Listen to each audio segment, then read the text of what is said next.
First of all, you need to know real quick that Pitney's mother's house has no air conditioning, so he often records with the windows open, hence the occasionally really loud wind chimes. Reality is so real. This week, we are all about sharing our genius with you. Get ready to learn the proper way to use a plunger, the best way to clear a drain, the most creative ways to decorate your home on the cheap, and the number one thing you should be buying by the pound if you like being clean. And this week in Woo, you've heard about people who talk to the dead, right? Well, what about a woman who interviews famous dead people? Pitney is going to turn you on to a YouTube channel you're going to love. And hey, it's worth mentioning that this episode would normally be when we talk about all the fun we had at Texas Frightmare Weekend, but like everything else this year, that event got rescheduled. So be sure to look for that episode in September.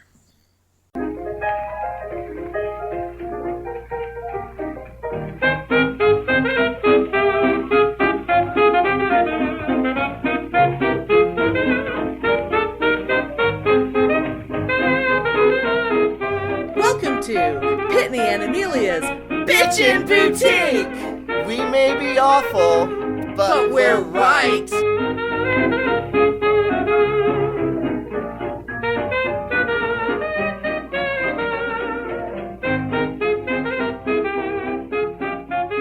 I've been wanting to do this for such a long time, you guys. Pitney and I are both well-known cheap bastards. We both are people who are we come up with creative solutions to things. We both are people who've, lived through a lot of shit and in terms of household calamities and whatnot. I mean, Pitney had a rat in his toilet, you guys. Twice. Twice, oh my god. But what this episode is going to be is helpful household hints from Pitney and Amelia. Because damn it, we know things and we're smart and we come up with really good shit and you should want to do what we do. And if you have something after you've listened to this episode, if you're inspired, you can write to us and let us know how smart you are with your brilliant household hints. But I bet ours are better. But the first thing that comes to mind, and I'll just say this really quick, was when I was living with Benny. Mm-hmm. He was very into design and blah, blah, blah, blah, blah. Well, he was a homosexual. And, of course, of course we were dirt poor and couldn't afford a lot of stuff. So we had a lot of really cool stuff in vintage shops. But I remember one thing that we learned that was fabulous. And everybody was like, oh my God, that's like the coolest idea ever. Do you remember for window coverings? We had the big bubble wrap instead of curtains or blinds. I think in the living room? Were they in the living room? Yeah, okay. Yeah, I think I do we had in that. all three windows of the living room. Right. We took the curtains down, and because we couldn't afford, coverings, we got the big bubble wrap with the big 2-inch bubbles. Yeah.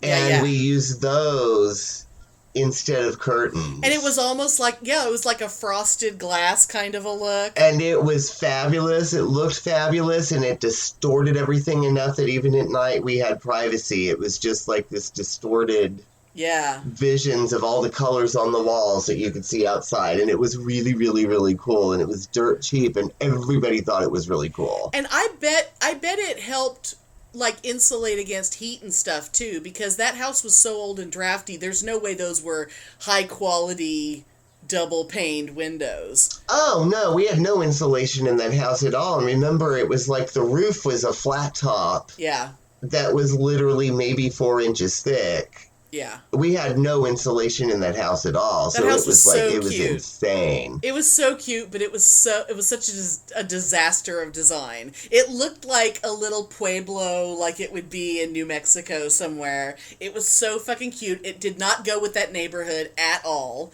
except that it was the cutest, most noticeable house in the neighborhood.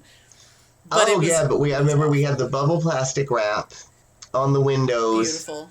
And then do you remember for the bathroom floor, we had that black plastic that people buy to use in like their work sheds or something? Oh my God, yes. Oh my God. And God, it looked cool. Because and again, dirt cheap. And it was something that, now see, that actually, both of those go along with, I'm a big believer in using things, whenever I see something, especially in a thrift store or whatever, I come up with a use for it that is not its intentional purpose.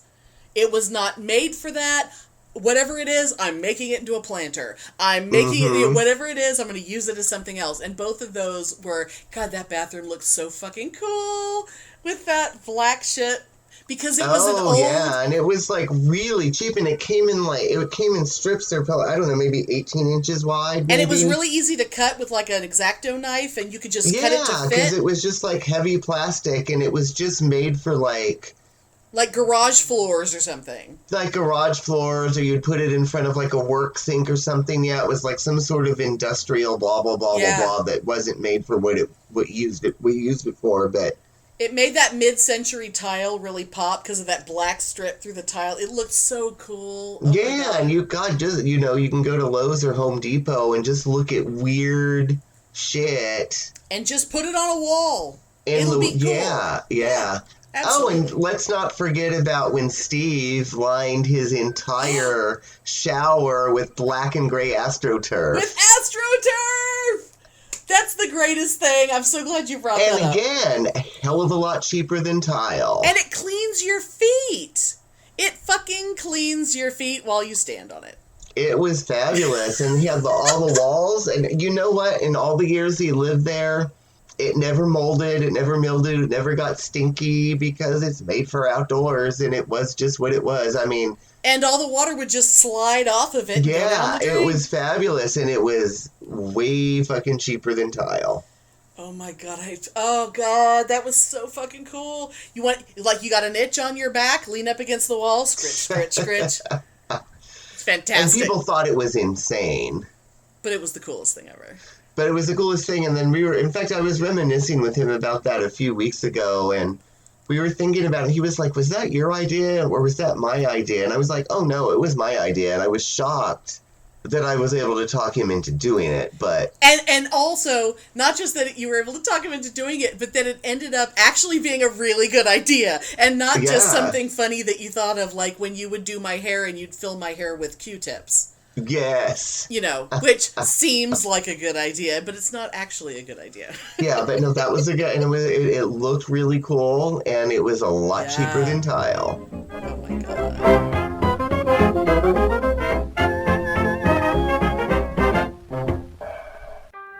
Hey, Andrew. Hey, Maddie. Do you like horror movies? I sure do. Well, did you know that most horror movies are inspired by real-life horror? Really? Like what? Well, take The Shining, for instance. That's based on Stephen King's real-life addictions, or The Purge, which could be our country any minute now. Oh, and The Strangers, which is based on a real-life murder. People should be talking about these things. Hey, guys. Oh, hey, Producer Michael. Hi. Well, I hate to break it to you, but somebody already is. It's you. That's right. We are Friday the 13th, the podcast where we talk about horror in real life and horror in media, all from an LGBTQ perspective. Because we gay, y'all. We are proud members of the Legion Podcast Network, and we can be found on iTunes, SoundCloud, Stitcher, or wherever your favorite podcasts are found. And follow us on Facebook, Twitter, and Instagram. Come along with us on this crazy journey, and as always, get slayed.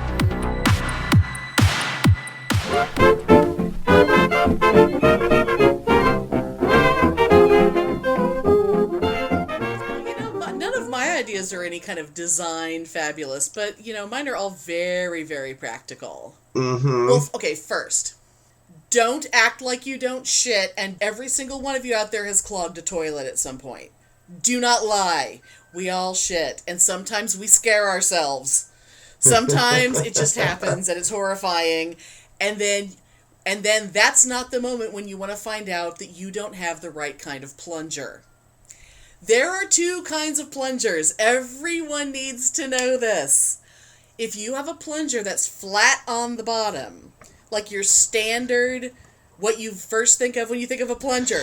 Oh, yes. That does not work as well as... It's not made for a toilet. It's made for a sink. Yeah. It is made for a sink because it's flat on the bottom, because a sink is flat, and where the drain is in the middle, and it makes a seal around a flat surface. The toilet is not flat. A toilet plunger, they call it shaped like a bell, but I've never seen a bell shaped like that. Because in my mind, a bell is still flat on the bottom. It's like a big bulb, and then has like a little cylinder that comes down. That is a toilet plunger. And also, the way you use it properly is you put it in sideways so that water gets in there. You're not shoving air down in there, you're shoving water, because air will compress and water does not.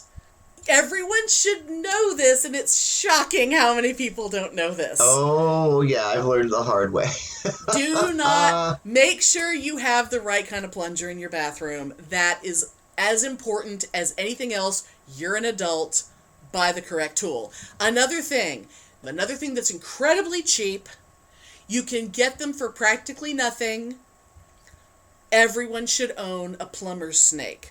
I bought there's like 4 or 5 in a package. They're all neon green, and they're plastic with little teeth on it, and they're really long. And because they're plastic, they just bend, and you can just get them in there. Don't spend $20 on multiple bottles of Drano when one swish with a plumber's snake will pull whatever that is out of your sink. We all have hair that comes out. You know, we're all losing our hair at an alarming rate, and if you aren't yet, you will be. And everyone needs a plumber's snake. Yeah, and I've learned I've had 2 bad things that have happened involving plumbing. One with Drano. Did you eat through a pipe? I ate through a pipe because... that's horrifying. If you remember the house I was just talking about with the bubble wrap on the windows, right? Mm-hmm. That house still had the original plumbing from the 30s. Yep. One, bathtub. The bathroom sink's the separate story. Oh. Bathtub clogged. Of course you buy Drano. Mm-hmm. Not when you have 75-year-old pipes. That are probably on the verge of falling apart anyway. It ate right through the pipes, and the bathroom flooded. Uh-huh. Second story about the bathroom in that house, using a plunger in the sink that was clogged. Yep. Because it was those ancient pipes, somehow burst the rusted through pipes that were in the wall. Oh, no. Do you remember when we had to have half the wall taken out to get to the pipes? Yes. Because I had plunged and they burst the pipes? Oh, my God. Yeah. Yeah. Oh my God. Yeah, a snake would have done much better. Although a snake, it's possible that your pipe could have gotten so weak that a snake would have poked through it too. But either way, you know, it's like it's so important. Don't hurt your plumbing. Use the tools that are made for that purpose. There's a reason why they exist. They don't cost that much money. Proper tool for the job. Oh, yeah, and I remember my landlady at the time, Dagmar. Goddamn Dagmar. She was such a cheap bitch. So we had to have all this wall removed. And, you know, we had like this very specifically textured stucco on the walls, remember? Oh, yeah. But she was such a cheap bitch. She just hired this fly-by-night guy to fix it. Just slap the plaster on. And then put up this mesh and just like shove this plaster in there. Yep. Didn't paint it, totally didn't match. It was this hideous, and I remember in the back of the sink to cover all of that ugliness, we put another sheet of that black plastic stuff that we put on the floor. Do you remember that? That black plastic stuff covered it beautifully. To cover it up. It was like a backsplash now. It wasn't just floor covering, it was wall covering too. Yep. It was beautiful.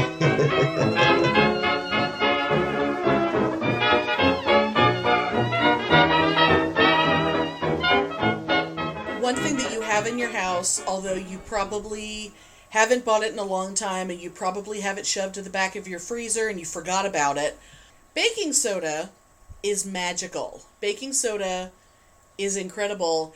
It can actually dissolve shit in the pipes. If you're, you can clean your pipes gently with baking soda every so often. You also, if you haven't gone out to buy the plunger yet and you clog your toilet today, if you pour a crap load of baking soda in there, that shit will eat through shit a little bit. Mm-hmm. You actually might have a shot at unclogging your toilet if you pour a whole box of baking soda in there. Now, I use baking soda for everything, and I mean everything. You can clean with it. You can clean yourself with it. You can take a bad dye job out of your hair with it. It is fantastic. And it's good toothpaste too. It's good toothpaste. And the reason is, basic high school chemistry, you have acids and bases. Now, vinegar is a mild acid. It's like level 1 mild, very mild acid. Baking soda is like the equivalent on the base side of the scale. So even like an acid can dissolve things and a base can dissolve things as well. It's just a slightly different chemical process. So imagine if you've ever scrubbed something with cleanser and you know that cleanser has bleach in it. Bleach is a base. It's a much stronger base than baking soda. If you have scrubbed out a bathtub or whatever, and you used cleanser, and then afterwards, you rinsed everything out, and you rinsed off your hands, and you were like, ooh, look how smooth my hands are. The reason why your hands were smooth is because the bleach in the cleanser dissolved the outer layer of your skin. Right. It actually ate through your skin. Now, knowing that, all you have to do, baking soda, which costs like nothing, mm-hmm. This is what I want you to do.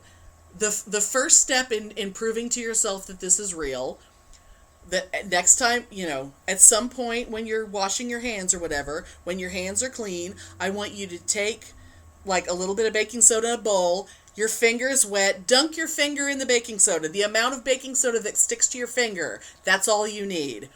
I want you to take that baking soda and rub your hands together and do like you're washing your hands and get that dissolved baking soda all over your hands. By the time you're done rubbing them together, you have taken off a very thin layer, without realizing it, of your dead skin. When you rinse your hands, you're going to be shocked how soft they are. Now imagine doing that in the shower. Oh, Keep a plastic bowl, container, whatever, in your shower full of baking soda. Scoop up a little bit, you wet yourself all over, you take this beautiful exfoliating magic serum, and you just sort of lightly, you don't have to scrub yourself, put it everywhere. Not in your hair, though, because it'll eat your hair. But you can put it on your face, you can put it on behind your ears, you can put it under your boobs, you can put it around your crotch area, you can put it everywhere. And you will take off a layer of skin every time, and it's the cleanest and softest you will ever be. There is a reason why the back of the box of baking soda says, thousands of uses. It's legit. It is legit. You can calm an upset stomach. You can clean your shower with it. It's magic. It's a fine grit cleanser, so you can actually scrub things. You can clean your silver jewelry with it. Mm-hmm. I'm not kidding. Buy it by the pound. When you start realizing how useful it is, it's the only thing you'll ever buy, and it costs nothing. And it's so good for the environment. Yep. And I will say, one is that there's been times where I've been so broke, I could not afford toothpaste for a week at a time. Sure. And you know what? Baking soda works absolutely well. It is better. It is probably better for your teeth than actual toothpaste. And I will say baking soda, when I used to work in the nursing home, I was constantly doing urine-soaked laundry. Oh, God, yes. If you wash clothes, I don't care what kind of detergent you use, what temperature, blah, blah, blah, blah, blah, what extra rinse you use, blah, blah, blah, blah, blah. Yep. You ain't going to get the urine smell out of those clothes or sheets. Mm-mm. But if you add as much baking soda as detergent, No urine smell. Yep. Because it totally neutralizes it, because urine is acidic, and it will go in there and find every little molecule of urine will find a molecule of baking soda, and they'll neutralize each other. It's magic. It's science. It's wonderful. Dog piss in the carpet. Fuck yeah. Baking soda, let it dry, vacuum it up. It's gone. No more urine smell. Yep. Yep-o. It's the best, I'm telling you. You know, I've used that a lot for both of those things. Now, what about that time that your couch was soaked? The couch you eventually gave me that you didn't tell me until after I had it, that couch was once soaked in pee. Did you baking soda that couch? Oh my God, no, what I did with that You just flipped the cushions over, didn't you? No, I had actually unzipped. There was a zipper on the back of the cushions? Of the upholstery, and the foam was actually glued on. Oh, no. Even though there was a zipper. But I had pulled the foam out. Oh, my God. I had laundered, you know, I just threw the upholstery cases in the washer. Okay. And because at the time I was living in the apartment. Yeah. And I had actually soaked the urine-soaked cushions in the swimming pool because it had chlorine. That's actually a perfect solution. And then I stomped on them over and over and over to, like, sort of, you know, get all the water out, and then I would just let them dry in the sun, the cushions. That's amazing. But the fabric, the upholstery fabric, I had put in the washer. But yeah, I threw the urine-soaked foam, I threw it in the swimming pool. Oh my God. Because I figured it's chlorine. It's perfect. That's a perfect solution. And it's so funny because when you gave me that couch, and it became our garage couch because someone gave us a pool table, guys, and we had a really hot, nasty garage, and we, for some reason, thought, oh, we'll put it in the garage and it'll be great, and that way we can hang out in the garage. That's stupid. It's 120 degrees outside. But that couch... But didn't you have a wall unit AC in that garage? I bought a window unit that would fit in the very tiny window that was in that garage. Yeah. That thing, you could turn that on first thing in the morning, and you might get it down to 85 in that garage. Maybe. Oh, okay. See, I don't remember. No insulation we in never that were house. out there. The houses on that, because that was the garages in the middle of the duplex. The houses were badly insulated. The garages weren't insulated at all. Mm-hmm. Because they used to be open carports, and then they just put walls in, and it was really, really bad.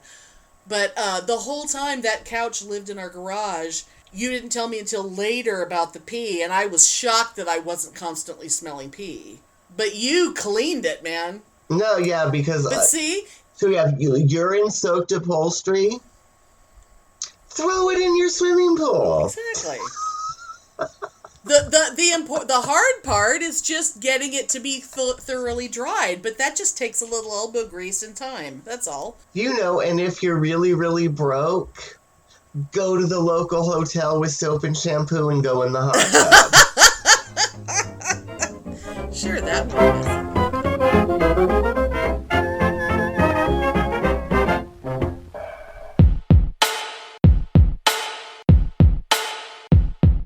The Bitchin' Boutique. Yes. I think we need to give them a thing, Spike. We can give them a drop that they could plan out their show. Yes, I think we've got to find some time and get time to do that. Right now. I think we should do it right now. Look, I'll show you how easy it is, Spike. Watch this. I'm just going to do it live. Okay, do it live. Like that bloke screams. I'm just going to do it live. Watch this. Hi, this is Dr. Dan from the Two Skeptical... I can't do it now. Look, I can't speak. Too much pressure. I'll try again. Take 52. Hi, this is Dr. Dan from the Two Skeptical Chaps podcast, and you are listening to the most bitchin' boutique. See? That was easy, wasn't it? Okay. They could send us one, we could play it as. Yeah. Right, you do it. Yeah.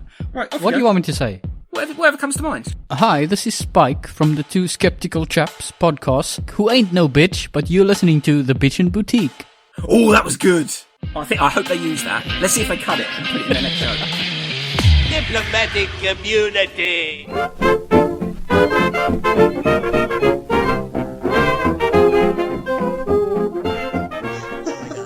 Oh, one other thing about baking soda. A lot of things that, you know, other people's helpful hints about, using baking soda, they usually say to use baking soda and vinegar.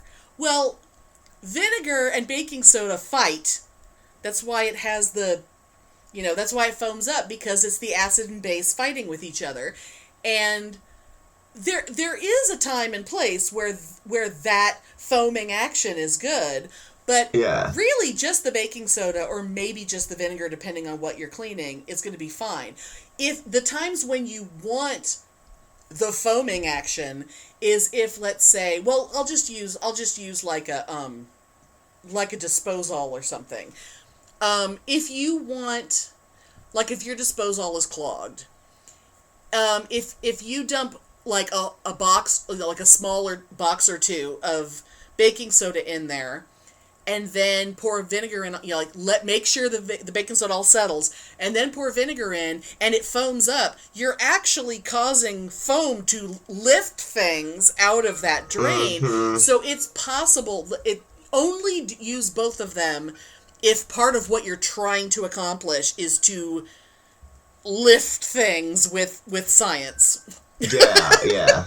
And it works. It does work sometimes. But one or the other will probably do the trick. Use both if the foaming action is important to you for whatever your job is. But isn't that helpful? And I will say something not to do. Uh-huh. Do not ever use Windex on a carpet. Why? Because, yes, it will, when it's wet, it will appear to have gotten, my example being dog diarrhea. Okay. Out of the carpet. But then when the Windex dries, your carpet is dyed the blue of the Windex. No, oh no, that's not good. That is unexpected. All in front of the television in my mom's living room. Oh no. Was Windex all that was in the house? That was all that we had in the house, because I ran out of the dog spray and I ran out of the carpet cleaner, and I was like, Windex will work. Oh yeah, it worked. Yeah. But it dried, and now it dried the carpet Windex blue. Oh my god. And I have poured water. Right.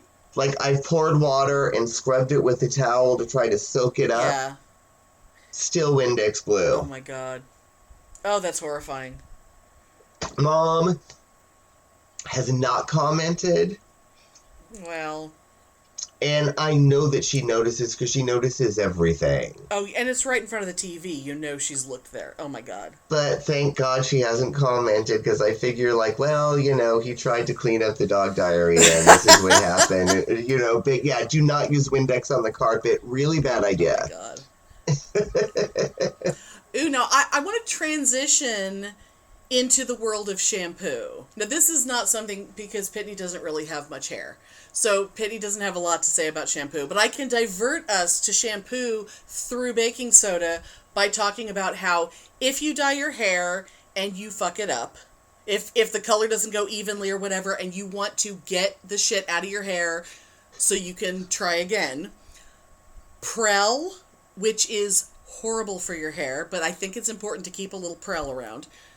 You take some Prel in your hand, you put baking soda in it, it will foam in a really weird way, and you put that shit on your wet hair very quickly. You get it, you work it through your hair as fast as you fucking can, and you rinse it as fast as you fucking can, because the longer it's on there, you're gonna eat your hair. Because that is a chemical reaction, but it will strip the dye out of your hair. Really? See, that's good to know. It is good to know. It has been very helpful from time to time. And sometimes when I'm getting ready to touch up my color, one of the reasons why I'll keep Prel around is because if I know that I'm going to be re-dyeing my hair in a couple of days, especially if I've been having like a little, visible root action going, you can really strip out, a lot of your color gradually with the Prel for a couple of days to kind of prepare so your hair is as naked as possible when you apply the new dye. See, I didn't even know they made Prel anymore. It's not easy to find. It's usually on the bottom and it's shelf. Green, right? It's still green. It still smells the same. I remember it. It's usually on the bottom shelf where no one looks in any store. Just if you want to find the Prel, look at the bottom shelf and just follow your eyes along and you'll find the Prel.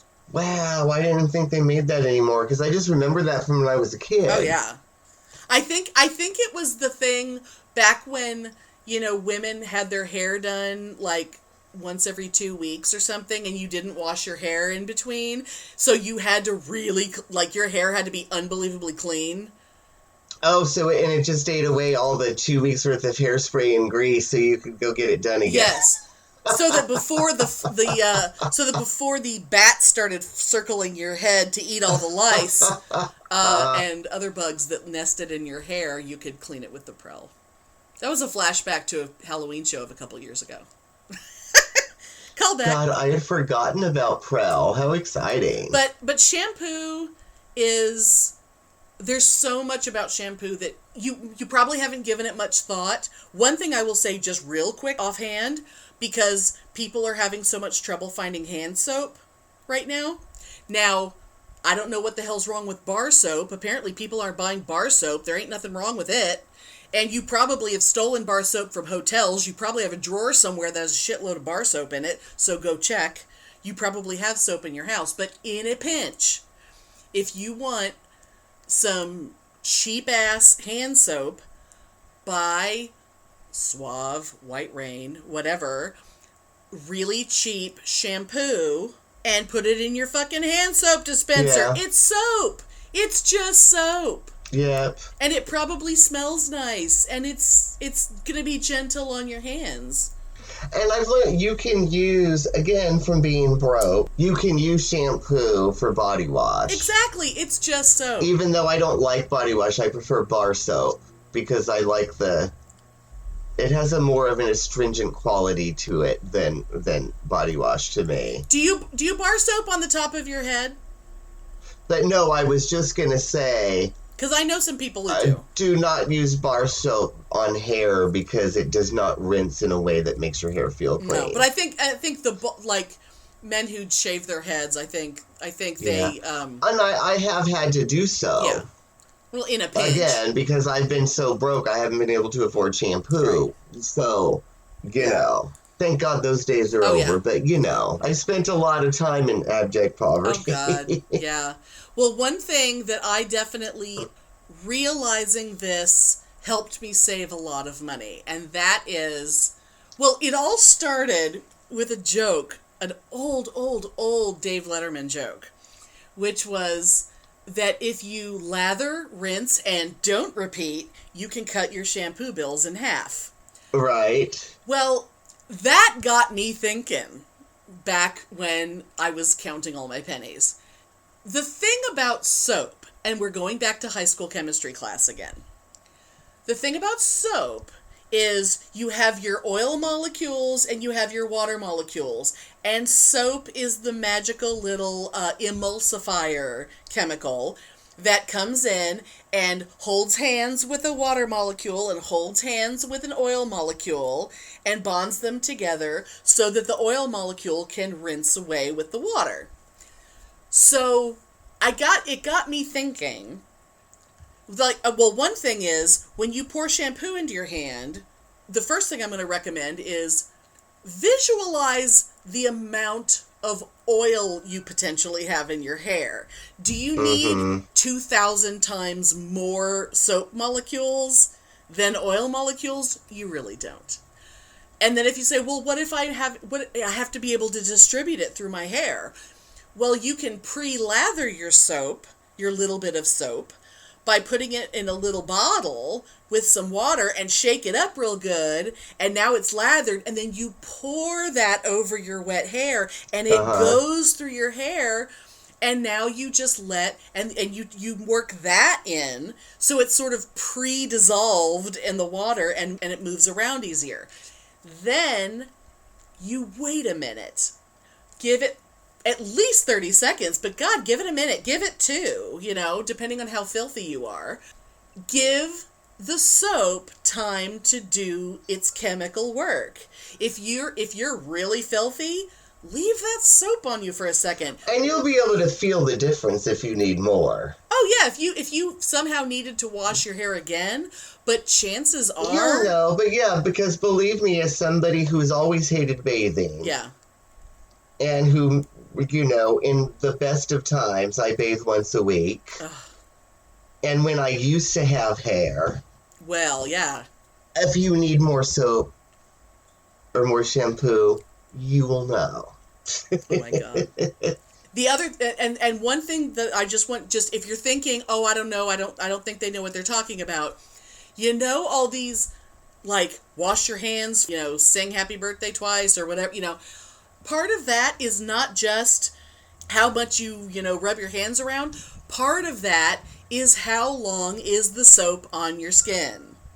It's the same thing with toothpaste. If you're brushing your teeth, if you want to brush your teeth for, you know, 5 minutes or whatever, part of the benefit of that is that toothpaste is on your teeth for 5 minutes, and you're giving it a chance to do its work as much as it possibly can. Shampoo, same damn thing. Conditioner, same damn thing. You can buy cheap-ass conditioner and just leave it on your hair for a couple minutes. Why spend more than a couple of dollars on a bottle of conditioner? Buy your conditioner based on what it smells like. The rest of it will take care of itself. Yeah. And see, I'm a genius. I'm a genius because I'm cheap. Or cover your hair in Vaseline. That is, in a pinch, that is a good deep conditioner. But you will probably have to use dish soap, like Dawn, to get it out. Well, Palmolive. Or really, Crisco. Or Crisco. Well, you know.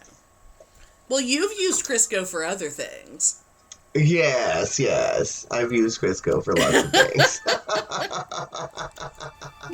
Breathe deeply. The year of woo. This segment of Woo, I am going to introduce you all to a show that I discovered on YouTube, I want to say a year ago, but I totally forgot about it. Anyway, it is called Coffee Talk with Celestine Grace. And Celestine Grace interviews the dead. And... her format is such that she always has a different co-host, and the co-host asks questions of the dead. They're always like, well, you know, this question comes from Jennifer in Indiana, and this question comes from Philip in Sweden, or whatever the fuck. I don't know, but I really am suspicious if these people really exist. She's, you know, she would interview the people you would think that she would interview. Michael Jackson, Prince, Elvis, but it goes beyond that. But before I tell you, like, how far beyond that she goes, let me talk to you about the Michael Jackson interview. The most fascinating thing is Michael Jackson went on and on and on and on about, you know, he left at the right time because that was the only way that he could show his true love for people, so he could energetically help the shift to occur. You know, the shift being when everybody comes into New Age consciousness and, you know, the world is going to be a better place and blah, blah, blah. Well, Michael can apparently affect the shift from the other side more than he could here, because he certainly lost a hell of a lot of his good influence here. But a couple fascinating things with the Michael Jackson interview. One of the questions was, so after the Pepsi commercial, when you burned your hair, did you always wear wigs? And Celestine Grace, as Michael Jackson, started laughing and said, oh, honey, I am too rich. I would have never worn wigs. I could afford the best surgeons and I had hair attached. So, yeah. And he never, ever got plastic surgery to look white. He got skin peels to look younger, and it was coincidental that it made him look white. But the most fabulous thing about the Michael Jackson interview is him talking about building models of Neverland out of popsicle sticks on the other side. Yes. Anyway, she also interviews Stephen Hawking, Anthony Bourdain, Liberace, Bonnie and Clyde, Hugh Hefner. But a lot of them, I could not listen to a whole hell of a lot of it in detail because they're all like an hour long. But the most fabulous thing was, one of the most fabulous, she interviewed Vlad the Impaler. And while she was interviewing Vlad the Impaler, her co-host, I wish I could remember her name, but you could look it up on YouTube and watch it if you want. She was like this weird-looking woman that I swear she was found from the dregs of science fiction fandom in Oklahoma. That's the only way this woman could exist. And while her co-host was talking to Vlad the Impaler, she talked in this really weird accent that could not possibly be real. And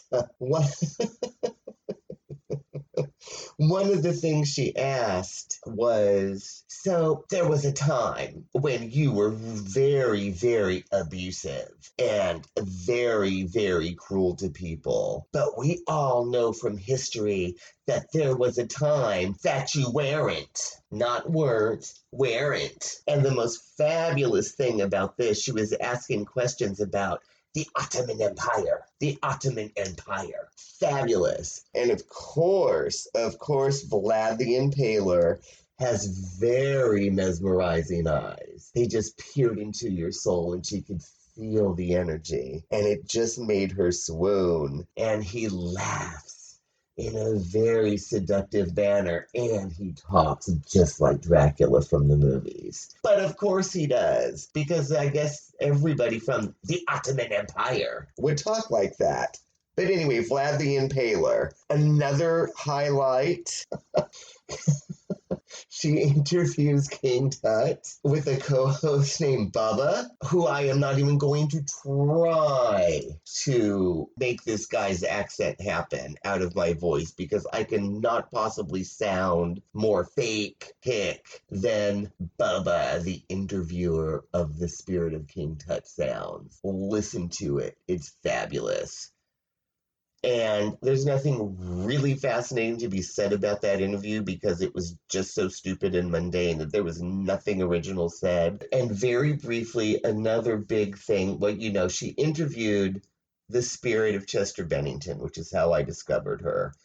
And let me just say, I know a lot about Chester Bennington, and this had so much information in it that I can only imagine all of them have misinformation, which means they're totally a bunch of manure. But, Chester Bennington, because he was just, best friends with Chris Cornell, so Chris Cornell's spirit just had to be there to emotionally support Chester through the interview. And Chris Cornell went on and on and on about how moved he was by Chester writing One More Light for him. One, Chester did not write One More Light. Mike Shinoda did. Two, it was written before Chris Cornell died and had nothing to do with Chris Cornell. But the most fabulous thing that makes this woman a total quack is that one of the questions was, okay, about 2 weeks before you committed suicide, you said in an interview that there had been some really bad news that you had just received and you were feeling, the burn from it. What was that bad news? So the answer was about 30 seconds of silence with her pretending to talk to the spirit world. And the answer was, well, there was so much going on. It could have been anything because everything was bad. That's not an answer because the woman is a total quack. But anyway, really, really fabulous.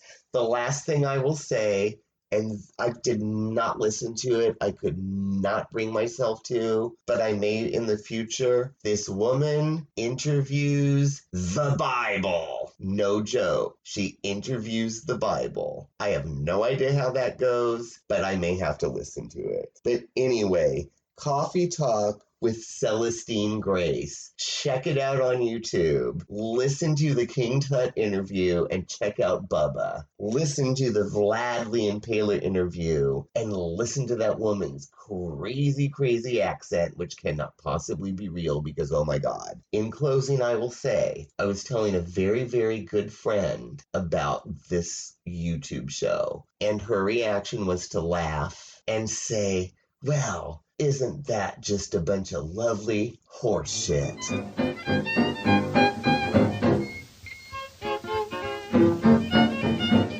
Oh, the only thing that I was going to add is that, the magic ingredient in the kitchen when you're broke. Okay. Hot dogs. Bitching in the kitchen or crying in the bedroom all night. They are cheap. They're cheap. They're lips and assholes, but they're cheap. You can put them in the mac and cheese. You can. But they're really good. You throw them in the boiling water when you're cooking your 29-cent ramen. Mm-hmm.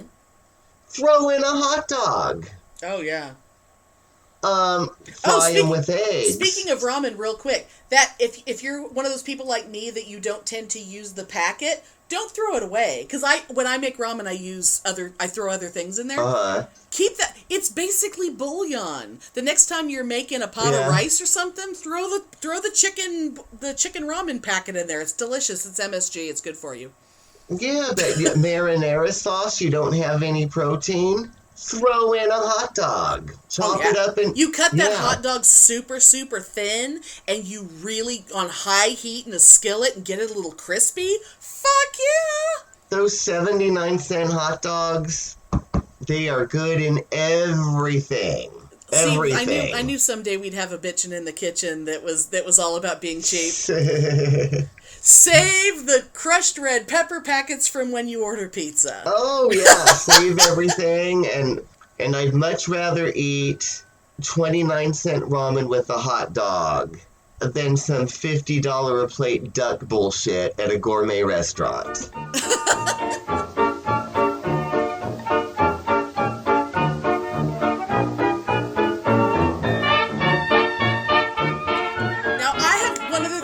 I'm doing all the talking. I know I am. And I know that I'm talking about hair a lot, and Pitney doesn't really have a lot to say about that. I get that. But I have kind of awesome hair. Not right now. But when it's good, it's pretty banging. And I have learned so much about caring for hair.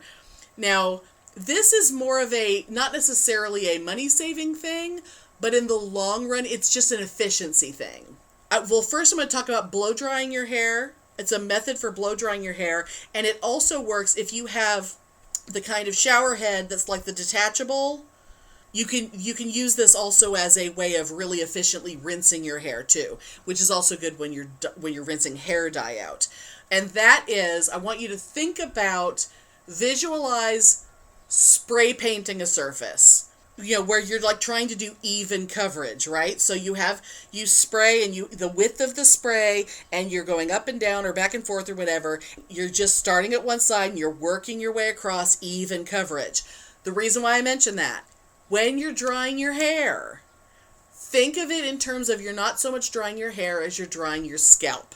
Especially if you're one of those people like me who flips upside down and tries to get as much body as possible with the blow dryer. Now, if you're like me, you've probably spent most of your time with the blow dryer doing the shaking it back and forth, and your hair's flying all over the place, which means now you have to comb all the fucking tangles out that you just put in it. And now all that wonderful body you got with the blow dryer, you just killed it because you had to comb it all out of your hair. So you're trying to avoid the spastic going everywhere hairdryer thing. So what you're going to do, you're going to visualize your scalp, and you have your hairdryer, and you start on one part of your head, and you go back and forth, and you don't think about drying your hair, you're drying your scalp. Because the hair will dry as you do it. You need to make sure your scalp is dry, because if you dry the ends of your hair and not the scalp, what the fuck are you doing? You're defeating the whole purpose yeah. of flipping upside down, because you're trying to make gravity work for you.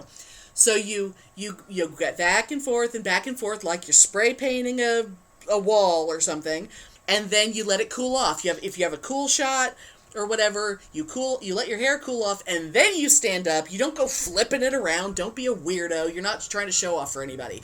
And now your hair has as much body as it ever will have without teasing it. So take that into the shower with you with your handheld thing. You can really efficiently rinse if you're doing like if you have put Vaseline in your hair and you really need to rinse a thick layer of shit out of your hair, or if you have caked hair dye in your hair and now you have to get all of it out. Just standing under a spray of water, you can stand there for a fucking hour and you won't even know if you got it all out. If you use a handheld thing and watch the water as it's going down the drain, you start by your ear and you go across the back, and every little bit of your hair, you will actually efficiently get the shit out of your hair. Listen to me, I know what I'm talking about. I've dyed my hair 10,000 times. I know what I'm talking about. And when you were talking about that, I don't know if you could see me. You were laughing your ass off. We Skype when we do this so we can see each other. Yes. Because what do you think? I have this visual thing of this dumb bitch on the bus one time. When I used to work at the university, I would take the shuttle bus for free every morning. Right, because you lived in an area where a lot of students live, so you could take the free shuttle. Yeah. And, picture the typical grad student with the big glasses, totally clueless to people around her. Okay. And then picture waist-length hair. Of course. And as she's rushing out to catch the bus, so she's not late for class, and the bus is crowded, and she's standing in the aisle of the bus, and I don't know if it was like the weight of the wet hair was irritating her. Oh, God. But she was like kind of moving her body back and forth, so her hair was swinging sort of like... Like from side to side?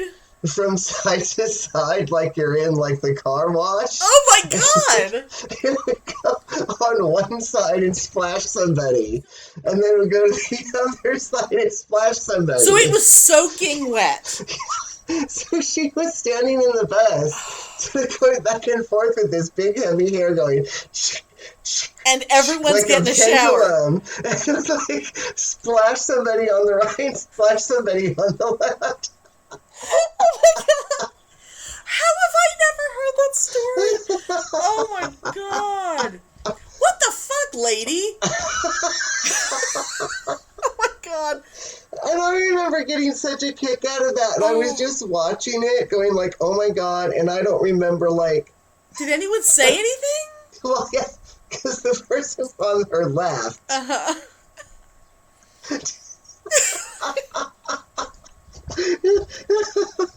Did not say anything, but was looking distastefully, at this woman. And of course, I was watching this whole thing unfold and trying not to die and laugh out loud. Because you know me. You know that I was dying. Well, because you didn't want to interrupt it, because then it would stop. You wanted it to go on the whole time. But then the guy on the right, and I don't remember what he said, but he did say something to her about it, and like got up and moved and would rather stand than get drenched and sit there as her hair was like a pendulum splashing people that were sitting on the benches next to her. Oh my God.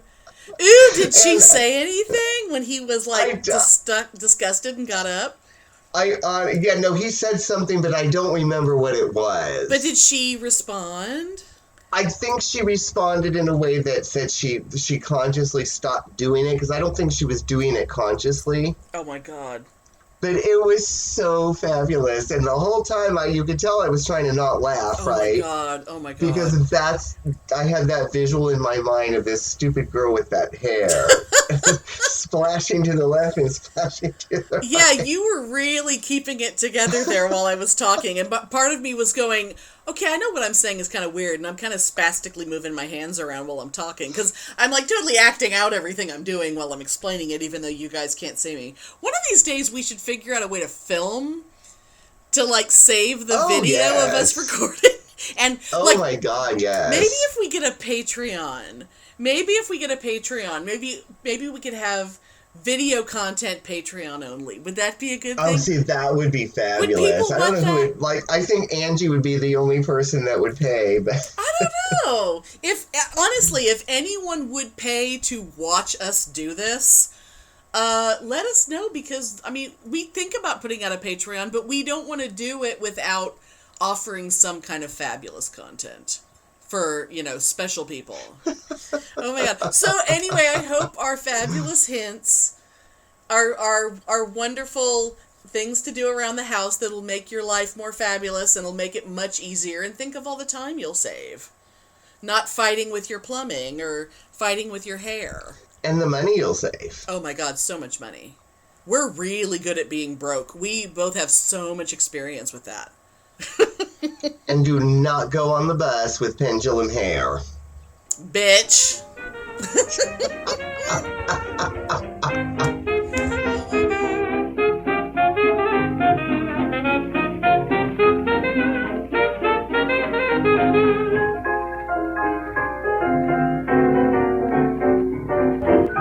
Thanks for listening. If you enjoy our show, please take a moment to rate us and review us on Apple Podcasts or Stitcher. If you send us a screenshot of your review, we'll send you a Bitchin' Boutique sticker. Everyone loves stickers! Please subscribe or add us to your favorites wherever you get your podcasts. Subscribers get new episodes first and are also more attractive. Drop us a line anytime at pitneyandamelia@gmail.com. We'd love to hear from you.